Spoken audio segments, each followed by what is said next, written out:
పాఠశాల, వేద పాఠశాల, ఆధ్యాత్మిక విద్యార్థుల అధ్యయనశాల, ఆధ్యాత్మిక జీవిత పాఠాల పరిశోధనశాల. ఆది నుండి బైబిల్ క్లుప్త అధ్యయనానికి మరో సదవకాశం.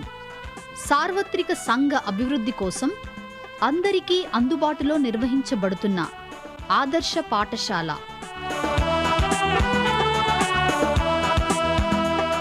వినండి, వేద పాఠశాలలో పరలోక పాఠాలు. విశ్వవాణి రేడియో శ్రోతలకు యేసుక్రీస్తు నామములో శుభములు. పాత నిబంధన గ్రంథాల పరిశోధన భాగములోని చరిత్ర పుస్తకమైన సమూయేలు మొదటి గ్రంథాన్ని ప్రారంభించుకోబోతున్నాం. మన ధ్యానానికి ముందు ఈ చరిత్ర గ్రంథాలు 3 తరగతులుగా విభజించబడ్డాయని మరోసారి జ్ఞాపకం చేయగోరుతున్నాను. మొదటి 3 గ్రంథాలైన న్యాయాధిపతులు, యెహోషువ మరియు రూతు అలంకార రూపంగా వ్రాయబడ్డాయి. ఈ విషయాలన్నీ వారికి దృష్టాంతాలుగా సంభవించి ఈ యుగాంతమందున్న మనకు బుద్ధి కలుగుటకై వ్రాయబడ్డాయని అపోస్తుడైన పౌలు వ్రాసిన కొరింథీ మొదటి పత్రిక 10వ అధ్యాయము 11వ వచనములో మనం చూస్తాం. ఇక రెండవ భాగంగా చరిత్ర గ్రంథాలుగా పిలువబడే సమూయేలు మొదటి గ్రంథం, 2వ గ్రంథం, రాజులు మొదటి గ్రంథం, 2వ గ్రంథం, దినవృత్తాంతములు మొదటి గ్రంథం, 2వ గ్రంథం అనబడే ఈ 6 గ్రంథాలు ఇశ్రాయేలు రాజ్య సమాచార గ్రంథాలని పిలువబడ్డాయి. మొదటి 2 సమూయేలు గ్రంథాల్లో ప్రారంభ రాజ్య చరిత్ర వ్రాయబడి ఉన్న కారణాన ప్రాచీన తర్జుమాలో సమూయేలు గ్రంథాలు కూడా రాజుల గ్రంథాలుగానే పరిగణించబడ్డాయి. ఆ విధంగా రాజ్య సమాచారము కలిగిన గ్రంథాలు 4, కాని ప్రస్తుతం రాజుల గ్రంథాలు 2గానే గుర్తింపులో ఉన్నాయి. ఈ గ్రంథాలు దేవుని రాజ్యానికి నమూనాలుగా ఉన్నాయి. ఈ గ్రంథాలు మనకు దేవుని రాజ్యాన్ని గూర్చి బోధిస్తున్నాయి. ఈ గ్రంథాల పరిశీలనకు చేరిన ఈ ప్రస్తుత దినాల్లో మనము ఎట్టి సందేశాన్ని పొందగలము, లేక ఏమి నేర్చుకోవలసి ఉన్నది అనేది ఎంతో ప్రాముఖ్యం. మొదటి 2 సమూయేలు గ్రంథాల్లోని కొన్ని ప్రాముఖ్యమైన సవాళ్లను, ప్రాముఖ్యమైన అంశాలను మనం గమనించాలి. దేవుని రాజ్యాన్ని మన గమనములో ఉంచుకొని ఈ గ్రంథాలను పరిశీలించుకోవలసిన వారమై ఉన్నాం. దేవుని రాజ్యము అనే అంశం ఎంతో ప్రాముఖ్యమైనదిగా దేవుని వాక్యములో మనం చూస్తాం. నేటి మన క్రైస్తవ జీవితాలకు ఈ విషయం ఎంతో ముఖ్యమైనది. సాధారణంగా మనిషి కలిగి ఉండే మానవత్వపు విలువలు అన్నిటిని గూర్చి బోధించిన తరువాత దేవుని రాజ్య విలువలను గూర్చి యేసు ప్రభు మత్తయి సువార్త 6వ అధ్యాయములోని కొండమీది ప్రసంగములో ప్రబోధించారు. ఈ విధంగా దేవుని రాజ్యాన్ని గూర్చి బహు వివరంగా మాట్లాడిన తరువాత మొదట ఆయన రాజ్యమును వెదకాలని, దేవుని రాజ్యానికి ప్రథమ స్థానాన్ని కేటాయించారు. అదేవిధంగా మనము ప్రార్థించేటప్పుడు కూడా పరలోకమందున్న తండ్రిని ఉద్దేశించి సంబోధించాలి, ప్రార్థించాలని బోధించారు. పరలోకమందున్న మా తండ్రి, నీ నామము పరిశుద్ధపరచబడునుగాక, నీ రాజ్యము వచ్చునుగాక, నీ చిత్తము పరలోకమందు నెరవేరుచున్నట్టు భూమి యందును నెరవేరునుగాక. ఈ విధంగా ఈ ప్రార్థనలో దేవునికి, దేవుని చిత్తానికి ఇవ్వవలసిన ముఖ్య స్థానము మనకు కనిపిస్తుంది. ఈ ప్రార్థనలోని మొదటి 3 అంశాల్లో దేవునిది ప్రథమ స్థానం. తరువాతి భాగములో మన స్వంత అవసరాలను గూర్చి తెలుపబడింది. దేవుని వాక్యములో మరెన్నో అద్భుతమైన ప్రార్థనలు ఉండగా ఈ ప్రార్థననే దేవుడు ఎందుచేత మాదిరి ప్రార్థనగా మనకిచ్చాడు అంటే దీనిలో దేవుని రాజ్య ప్రస్తావనే అధికంగా కనిపిస్తుంది. యోహాను సువార్త 3వ అధ్యాయములో యేసు ప్రభు అర్ధరాత్రి తన యొద్దకు వచ్చిన నీకోదేముతో, ఒకడు క్రొత్తగా జన్మించితేనే గాని దేవుని రాజ్యమును చూడలేడని చెప్పాడు. గనుక దేవుని రాజ్యాన్ని చూడగోరేవారు, దేవుని రాజ్యములో ప్రవేశింపగోరేవారు మొదట పొందవలసినది నూతన జన్మానుభవం. అయితే ఆ రాత్రి ప్రభువుకును నికోదేముకును జరిగిన సంభాషణ ప్రాముఖ్యంగా దేవుని రాజ్యాన్ని గూర్చినదై ఉంది. అయితే దేవుని రాజ్య ప్రవేశానికి మొట్టమొదటిది లేక ప్రాముఖ్యమైన అర్హత నూతన జన్మ. నూతన జన్మ అనగా అంతములేని జీవితం. నూతన జన్మం పొందినవారు నిరంతరము జీవిస్తారు. నూతన జన్మ పొందిన వారికి అంతం లేదు. అసలు మనిషి ఆత్మకే అంతము లేదు. ఇక్కడ ఒక ప్రత్యేకత ఏమిటంటే, నూతన జన్మ పొందిన వారి అంతము లేక గమ్యము దేవుని రాజ్యం. ఈ విధంగా దేవుని యందలి విశ్వాసముచే యేసుక్రీస్తులో రక్షణ పొందేవారికి అనుగ్రహించబడే దేవుని రాజ్యము ఎంతో గొప్పది. సమూయేలు మొదటి 2 గ్రంథాలు, రాజులు మొదటి 2 గ్రంథాలు, దినవృత్తాంతాలు మొదటి 2 గ్రంథాలలోని ప్రాముఖ్యమైన అంశం ఏమిటంటే దేవుని రాజ్యం. మానవుల మధ్యలో దేవుని రాజ్య ఆరంభాన్ని గూర్చి మరొక్కసారి ఈ ధ్యానాల ద్వారా మన జ్ఞాపకాలను నూతనపరుచుకుందాం. దేవుడు తన ప్రజల కొరకు మొదటిగా దైవ పరిపాలననే ఉద్దేశించి తానే వారిని పరిపాలించాలని ఆశించాడు. కాని తన ప్రజలు మానవ పరిపాలన కోరుకున్నారు. దైవ పరిపాలన అంటే దేవుడు తాను ఏర్పరచుకున్న వ్యక్తి ద్వారానే వారిని కనాను యాత్రలో నడిపించినట్లు అద్భుతమైన విధానాల్లో నడిపించగోరాడు. ఉదాహరణకు మోషే ఒక మానవుడే. అతడు పర్వతంపైకి వెళ్లి ప్రజల పక్షంగా దేవుని ఎదుట ఒక యాజకునిగా విజ్ఞాపన చేశాడు. దేవుని యొద్ద నుండి దైవ సందేశాలను, దైవోద్దేశాలను తీసుకుని ఒక ప్రవక్తగా ప్రజల ముందుకొచ్చేవాడు. ఈ విధంగా మోషే, సమూయేలు వంటి ప్రవక్తలు, యాజకుల ద్వారా దేవుడు తన ప్రజలను నడిపించగోరిన విధానం దైవ పరిపాలన. సమూయేలు దినాల్లో ప్రజలంతా సమూయేలు దగ్గరికొచ్చి, ఈ దైవ పరిపాలన ఏర్పాటు మాకు వద్దు, ఇతర జనుల్లాగా మాకు ఒక రాజు కావాలి అని కోరారు. వారా విధంగా అడిగినందుకు సమూయేలు చాలా కోపావేశుడై బాధపడి దేవుని యొద్దకు వెళ్ళాడు. అయితే దేవుడు, వారు నిన్ను విసర్జింపలేదు గాని తమ్ముని ఏలకుండా నన్నే విసర్జించారని చెప్పాడు దేవుడు. ఇంకా వారు కోరినట్టే వారికొక రాజును ఏర్పాటు చేయమని దేవుడు చెప్పాడు. ఇదే విధంగా దేవుని ప్రజలు కనాను యాత్రలో మన్నాతో పోషించబడుతున్నప్పుడు మాంసం కావాలని సనిగేవారు. అయితే 1 దినం కాదు, 2 దినాలు కాదు, 1 నెలంతయు ప్రతిరోజు మీ ముక్కు రంధ్రాల్లోనికి దాని వాసన వచ్చి దాని వలనైన అసహ్యత మీకు కలిగే వరకు తింటారని దేవుడు చెప్పాడు. నీకేది కావాలో దానిని పొందడానికి దేవుడు అనుమతిస్తాడు. అయితే దాని ఫలితం లేక పర్యవసానం నీవే అనుభవించాలి సుమా. వారు మాంసం కోరినప్పుడు వారు పొందారు. అయితే వారి ప్రాణాలకు క్షీణత కలుగుచేసిందని, అది వారి ప్రాణాల మీదకు వచ్చిందని కీర్తనాకారుడు తెలియజేశాడు. అయితే 37వ కీర్తనలో హృదయ వాంఛలను తీర్చువాడు దేవుడే అని తెలియచేయబడింది. అయితే రాజు కావాలనే వారి కోరిక ఇట్టి ఫలితాలనే తేగలిగిందని వారికి ముందుగానే సూచించబడింది. ఈ విధంగా వారు కోరుకొని ఏర్పాటు చేసుకున్న రాజుల రాజ్యాల చరిత్రయే ఈ 6 గ్రంథాలు. ఇందులోని 4 గ్రంథాల సమాచారం దినవృత్తాంతాల గ్రంథములో తిరిగి వ్రాయబడింది. మొట్టమొదటి రాజు ఎవరంటే సౌలు. ప్రవక్త అయిన సమూయేలు సౌలును ఎంతో ప్రేమించి అతనిని బట్టి ఎంతో సంతోషించాడు. ఇశ్రాయేలు ప్రజల మొట్టమొదటి రాజును అభిషేకించే ఆధిక్యత సమూయేలుకి ఇవ్వబడింది.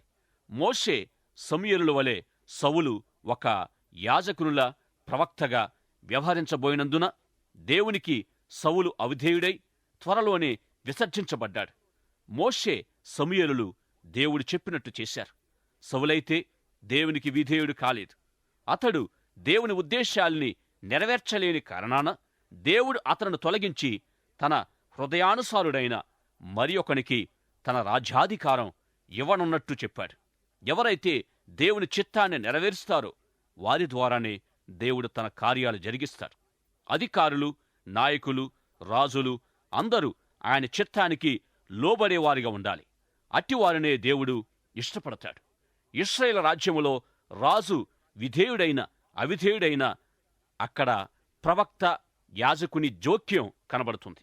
రాజు దేవుని చిత్తములో విఫలమైనప్పుడెల్లా ప్రవక్త వచ్చి రాజుకు దేవుని మార్గాన్ని, దేవుని సందేశాన్ని తెలియచేయాలి. దేవునికి విధేయుడైన దావీదు ద్వారా దేవుడు తన పనులు జరిగించాడు. ఈ విధంగా దావీదు వారి రాజులందరిలో ఉత్తముడు. అతడు దేవుని చిత్తాన్ని ఎల్లవేళలా జరిగించాడు.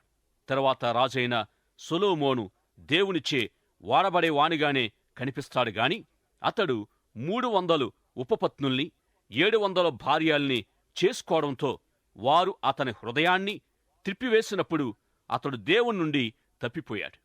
దేవుని ప్రజలకి గొప్ప నష్టం సంభవించింది. సొలొమోను పాపాల వల్ల రాజ్యం విభజించబడి ఇశ్రాయేలుగా పిలువబడే 10 గోత్రాలు ఒక రాజ్యంగా, యోదా బెన్యామీను అనే 2 గోత్రాలు యోదా రాజ్యంగా వేరైపోయాయి. కాలక్రమేణా ఉత్తర రాజ్యమైన ఇశ్రాయేలు అస్సూరుచే, దక్షిణ రాజ్యమైన యోదా బబులోనుచే చెరపట్టబడ్డాయి. ఇక ఉత్తర రాజ్యమైన ఇశ్రాయేలు తిరిగి ఎన్నటికీ స్వదేశాన్ని చేరలేదు. 70 సంవత్సరాల అనంతరం బబులోను పారసీక రాజ్యముచే జయించబడిన కారణంగా యూదులు పారసీకుల ఆధీనంలోనికెళ్లారు. పారసీక ప్రభుత్వములో మొదటిగా జరిగిందేమిటంటే, మహాచక్రవర్తి కోరెష్ దేవుని దర్శనం పొంది యూదుల నిమిత్తం కదిలించబడి యూదులను చెర నుండి విడిపించి తమ దేశానికి పంపివేయడానికి దేవుని మందిరం పునర్నిర్మాణానికి శాసనాన్ని అమలుపరిచాడు. ప్రియ సోదరీ సోదరులారా, హెబ్రీ చరిత్ర అధ్యయనం ఎంతో కష్టతరమైనదని గతములో మనం తెలుసుకున్నాం. మనకి అధ్యయనంలో సహాయకరంగా ఉండడానికి 7 అంశాలను మన ముందుంచుకుందాం. మొదటిది రాజ్యం. ఎప్పుడైతే ప్రజలు మాకు రాజు లేక రాజ్యము కావాలని అడిగారో దేవుడు వారికి రాజ్యాన్నిచ్చారు. 2, విభజించబడిన రాజ్యం. సొలొమోను పాప ఫలితంగా వారి రాజ్యం 2గా విభజించబడింది. 3, యోదా నుండి చీలిన ఉత్తర రాజ్యం అస్సూరుచే చెరపట్టబడుట. 4, సమూల నిర్మూలమైన ఉత్తర రాజ్యం, అనగా ఈ ఉత్తర రాజ్యములోని 10 గోత్రాలు అస్సూరుచే చెరపట్టబడిన తరువాత ఆ ఉత్తర రాజ్యమును గురించి మరెన్నడూ వినము. అవి నిర్మూలమైన ఇశ్రాయేలు గోత్రాలు అయ్యున్నాయి. ఇక 5, బబులోనుచే పట్టబడిన దక్షిణ రాజ్యం, యూదా గోత్రం. 6, దక్షిణ రాజ్యాన్ని చెరపట్టిన బబులోను రాజ్యం పారసీకులచే జయించబడుట. 7, బబులోను చెర నుండి కొంతమంది యూదులు తిరిగి రావడం. ఈ 7 అంశాల్ని మనము క్షుణ్ణంగా అర్థం చేసుకోగలిగితే పాత నిబంధనలోని హెబ్రీ చరిత్ర అధ్యయనం ఎంతో మనకు తేలికవుతుంది. ఈ హెబ్రీ చరిత్రను అధ్యయనం చేయడంలోని గొప్ప విలువ ఏమిటంటే, 1, క్రొత్త నిబంధనలో తెలియచేయబడుతున్న దేవుని రాజ్యాన్ని గూర్చి, దేవుడు తన రాజ్యాన్ని ఏర్పాటు చేయడములోని ఉద్దేశాలన్నింటిని గూర్చి మరింత వివరంగా హెబ్రీ చరిత్ర మనకు వివరిస్తుంది.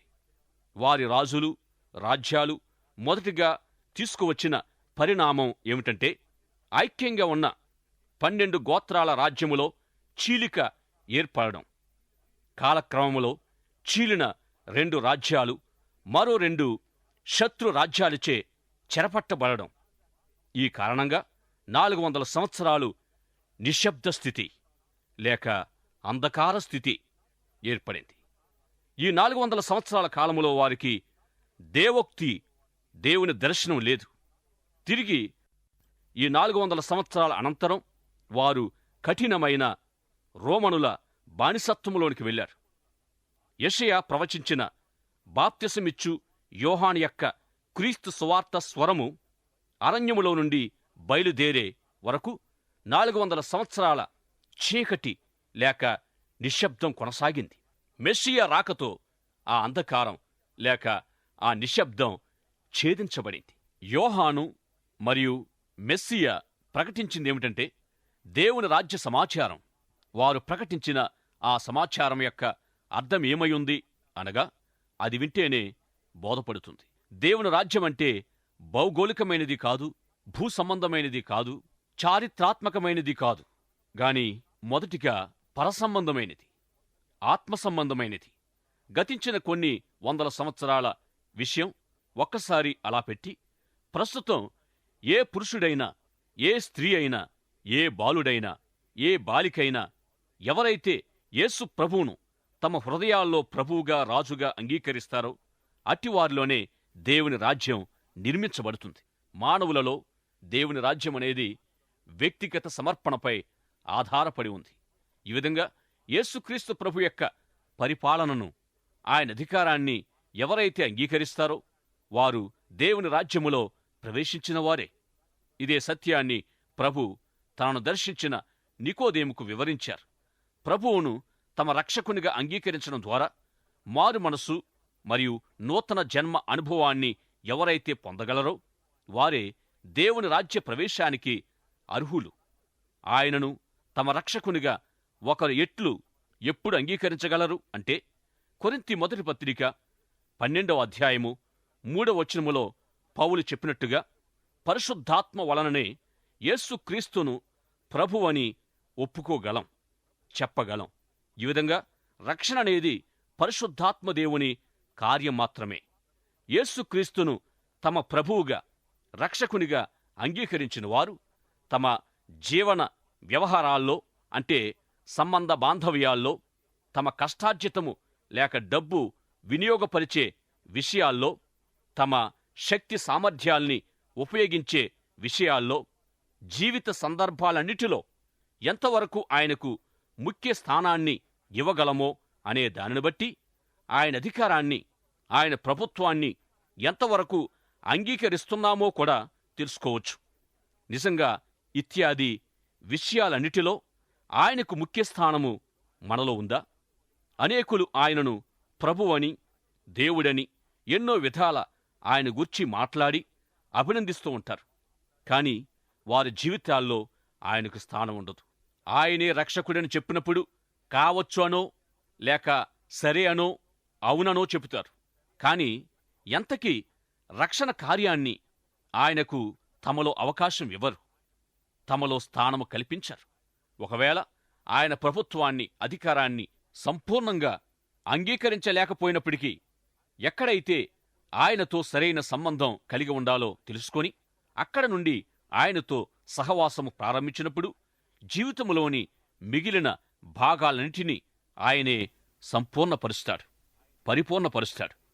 అంటే దీని అర్థం ఏమిటంటే, మొదటిగా ఆయనను మనల్ని రక్షించడానికి వచ్చిన మన పాప విమోచకుడిగా అంగీకరిస్తే మిగిలిన మన జీవితమంతటినీ ఆయన విమోచిస్తాడు. ఈ విధంగా దేవుని రాజ్య స్థాపన మనలో ఎంతో సులభం అవుతుంది. అదేవిధంగా దేవుని రాజ్య ఉద్దేశము కూడా మనము అర్థం చేసుకోలేనంత, అందుకోలేనంత కఠినం కాదుగాని ఎంతో సామాన్యమైనదిగా ఉంది. దేవుని రాజ్యమనేది ఎప్పుడో మనం మరణించాక మాత్రమే లభ్యమయ్యేది కాక, ఎప్పుడైతే పరలోకపు రాజును అంగీకరిస్తామో అప్పుడే ఆ వెంటనే మనకు దొరుకుతుంది. తిరిగి జన్మించిన వారికివ్వబడే దేవుని రాజ్యానికి మనిషి మరణంతో పనిలేదు. ఉన్నపాటుననే ఈ రాజ్యములో మీరు ప్రవేశించవచ్చు. దేవుని రాజ్యం ఏమయుంది లేక ఏమీ కాదు అనేది రానున్న 6 గ్రంథాల అధ్యయనములో అనగా దినవృత్తాంతముల వరకు మరింత విశితంగా మనము చూస్తాం. దేవుని రాజ్యాన్ని గూర్చి, దేవుని రాజ్యానికి చెందిన అనేక విషయాలను గూర్చి యేసుప్రభు బోధించి, ప్రకటించి, వివరించారు. పౌలు కూడా దేవుని రాజ్యాన్ని గూర్చి అదేవిధంగా పాటుపడి ప్రకటించాడు. నీ రాజ్యము వచ్చునుగాక అనే ప్రార్థన దేవుని రాజ్య ప్రారంభం కొరకు మాత్రమే. సమూయేలు గ్రంథాల అధ్యయనములో దేవుని రాజ్యం అంటే ఏమిటి అనే విషయం మనం తెలుసుకుంటాం. దేవుడు నా రాజుగా ఉండవద్దు అనుకుంటే అది నీ ఇష్టం. అలాగే ఫలితం, పరిణామం, పర్యవసానం కూడా నీదే సుమా. 400 సంవత్సరాల దేవుని సుదీర్ఘమైన మౌనం తర్వాత తిరిగి దేవుడు నీ రాజు కాబోతున్నాడనే శుభవార్త ఆ 400 సంవత్సరాల నిశ్శబ్దాన్ని చీల్చుకొని వినబడడం ప్రారంభించింది. అయితే ఇది ఒక జాతికో, దేశానికో, రాజ్యానికో చెందినట్టి సామూహిక ప్రయోజన నినాదం కాదు. ప్రతి ఒక్కరికి ఇది వ్యక్తిగతంగా అందించబడుతూ ఉంది. ఇక్కడే ఆయనను నీ రాజుగా నీవు అంగీకరించవచ్చు, స్వీకరించవచ్చు. పాత నిబంధనలోని హెబ్రీ చరిత్ర ద్వారా దేవుని రాజ్యాన్ని అర్థం చేసుకున్న వారికి క్రొత్త నిబంధనలోని దేవుని రాజ్యం ఒక ప్రత్యక్షత. ఇట్టి ప్రత్యక్షత నెరవేర్పుకు మూలం నూతన జన్మ. నీవు తిరిగి జన్మిస్తే దేవుని రాజ్యములో తప్పక ప్రవేశిస్తావు. కాబట్టి నీవెక్కడనే ఈ సమయములో దేవుని యొక్క సంబంధ బాంధవ్యాల్లోనికి ప్రవేశించడానికి ఆశపడుచున్నావా? అక్కడ దేవుడే నీకు రాజుగా ఉంటాడు. ఈ హెబ్రీ చరిత్రను ధ్యానిస్తున్నప్పుడు దేవుని యొక్క రాజ్యమును గూర్చిన ముఖ్య సందేశాలను ఎంతో జాగ్రత్తగా గమనించాలి. ఈ నూతన నిబంధనలోని నూతన జన్మ అనేది దేవుని రాజ్యమై ఉన్నది. గనుక నీవు తిరిగి జన్మించినప్పుడే దేవుని రాజ్యాన్ని చూడగలవు మరియు ఆయన రాజ్యములోనికి ప్రవేశించగలవు. ప్రియ సహోదరుడా, సోదరి, ఆయన రాజ్యాన్ని నీవెప్పుడైనా చూసావా? ఆయన రాజ్యములోనికి నీవెప్పుడైనా ప్రవేశించావా? నీవు తిరిగి జన్మించిన అనుభవం కలిగి ఉన్నావా? కలిగి ఉంటే దేవుని బిడ్డవు, దేవుని రాజ్యములో నీవు ఉన్నావు. నీలో అట్టి అనుభవం లేకపోతే దయచేసి ఈ సమయములోనే ప్రభు సన్నిధిలో నీ పాప జీవితాన్ని ఒప్పుకొని యేసు ప్రభువును నీ సొంత రక్షకునిగా నీ హృదయ సింహాసనం మీదకి ఆహ్వానించి దేవుని రాజ్యాన్ని నీ వ్యక్తిగత జీవితములో కలిగి ప్రభు రాకడ కొరకు సిద్ధపడమని ఎంతో ప్రేమతో మనవి చేస్తూ ఉన్నాను. దయచేసి తరల వంచండి. ప్రార్థనతో ఈనాటి తరగతిని ముగించుకుందాం. పరలోకమందున మా తండ్రి, ఇంతవరకు మీ పరిశుద్ధాత్మ ద్వారా మా శ్రోతలతో మాట్లాడినందుకు వందనాలు.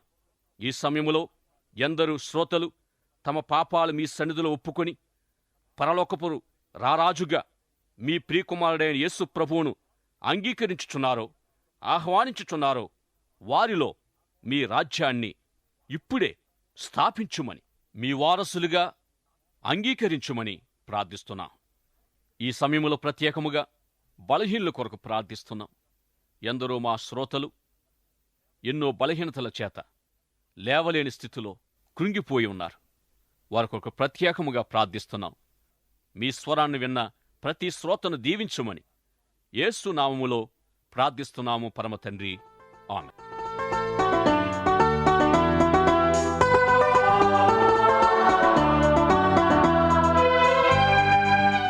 మీరింతవరకు వేద పాఠశాల తరగతుల్లో బైబిలు వ్యక్తుల జీవితాల నుండి కొన్ని పాఠాలు వింటూ ఉన్నారు.